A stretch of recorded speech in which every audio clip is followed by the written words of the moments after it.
खबर समय जगत में आपका स्वागत है। मैं हूं जितेंद्र जैन। आइए नजर डालते हैं आज की कुछ मुख्य खबरों। ललितपुर के नेहरू महाविद्यालय में विद्यार्थी परिषद के छात्रों ने प्रबंधन समिति की बैठक में लोगों को बंधक बनाया और नारेबाजी की।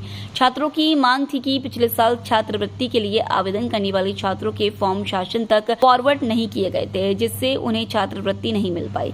पुलिस को सूचित करने के बाद सदर एसडीएम चंद्र प्रताप सिंह और सदर पुलिस क्षेत्र अधिकारी अभिनारायण राय मौके पर पहुंचे और दोनों पक्षों को बैठाकर बातचीत की। इसके बाद नेहरू महाविद्यालय की प्रबंध समिति ने फैसला लिया कि विद्यालय की फंड से उन छात्रों की फीस की सहायता की जाएगी जिन्होंने फॉर्म भरा था लेकिन फॉरवर्ड नहीं हो पाया था। इस फैसले से छात्रों को राहत मिलेगी और उन्हें परेशान नहीं होना पड़ेगा। यह एक सकारात्मक कदम है जो छात्रों के हित में लिया गया है।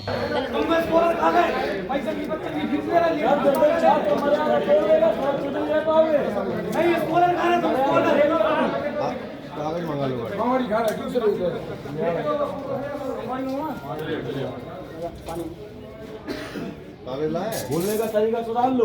छुड़वा दो, नहीं तो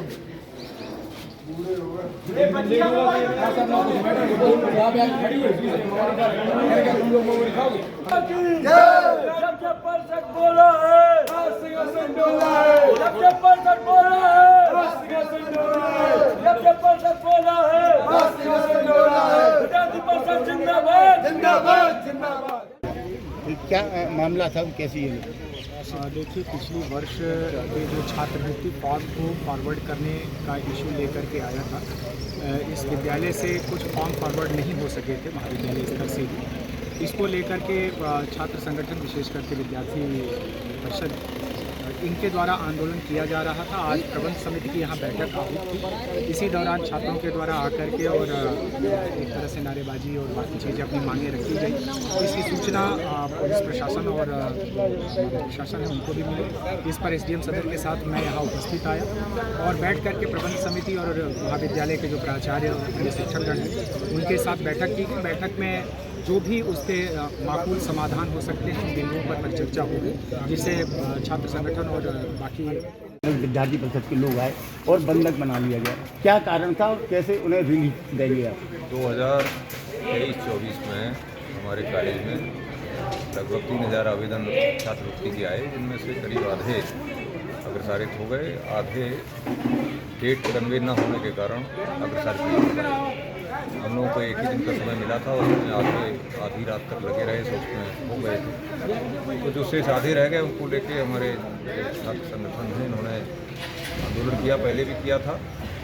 आज उन्होंने प्रबंध समिति की चल रही बैठक के बीच में अपनी बात रखी और उसमें ये तय हुआ कि जो आवेदन अग्रसारित करने से रह गए छात्र हैं उनकी संख्या हम लोग निकालेंगे और उनकी उस संख्या को हम लोग छात्रवृत्ति जो मिलती उसके अनुपात में जो कुछ सहायता उनकी हो सकती है प्रवेश से वंचित, जिससे वो ना रह जाए, ये हम लोगों का प्रयास। और आज इस बात पर सबकी सहमति बनी और यहीं पर आज इस प्रकरण का फटाक्षेप हुआ। प्रथम दृष्टया प्राचार्य पर आरोप लगाए जा रहे हैं।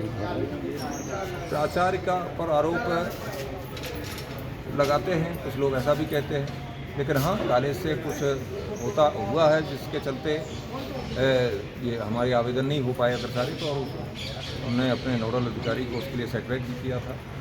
तो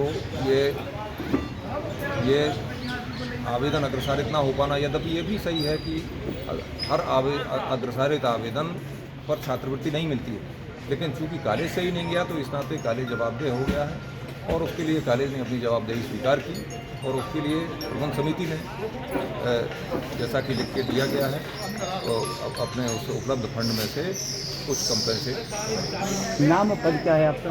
राकेश नारायण द्विवेदी, नेहरू महाविद्यालय। विद्यार्थी परिषद ने आज उन्हें नज़रबंद किया कुछ मांगों को लेकर, तो क्या कारण था और कैसे संतुष्ट हुए? विगत एक साल से बराबर आंदोलन था विद्यार्थी परिषद उस मामले को लेकर, क्योंकि मामला था विद्यार्थी परिषद ने जो मामला उठाया था कि इस कॉलेज के 1447 ऐसे बच्चे थे जिनके छात्रवृत्ति के फॉर्म फॉरवर्ड कॉलेज के द्वारा नहीं किए गए थे। कॉलेज ने इस चीज़ को माना है कि हमारी गलती थी और फॉर्म फॉरवर्ड नहीं हुए।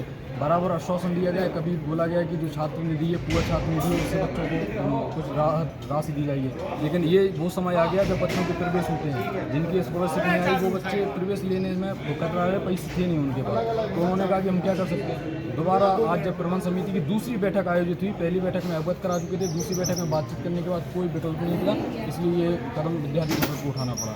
अंततः सब SDM महोदय और CO साहब के समक्ष बैठ के प्राचार्य महोदय ने लिख के दिया है कि यहाँ जो सरकारी महाविद्यालय के जितने कोर्सेज हैं BA MA उनमें जितने बच्चों के फॉर्म फॉरवर्ड नहीं हुए थे कोई भी कैटेगरी को उन सबकी फीस माफ रहेगी, और अदर जो सेल्फ फाइनेंस वाले हैं उनका एक आर्थिक आधार तय करके कि इस आधार पर बच्चों का माफ़ कर सकते हैं, इतना फंड हमारे पास रहेगा, और वो उनकी समस्या वो कहाँ से फंड उसको लेके आते हैं, उस आधार पर बच्चों के लिए राहत दी जाएगी। और दूसरा ये कि जिन बच्चों के फॉर्म फॉरवर्ड हुए थे उनकी कितनी स्कॉलरशिप आई इसका मानक देखते हुए बच्चों को नहीं राहत। नाम और पद क्या है आपका? अभिषेक पटेल नाम है, विद्यार्थी परिषद में विभाग सिंह जक्कर है। आपको कुछ लिखित तौर से दिया गया? लिखित में दिया गया है।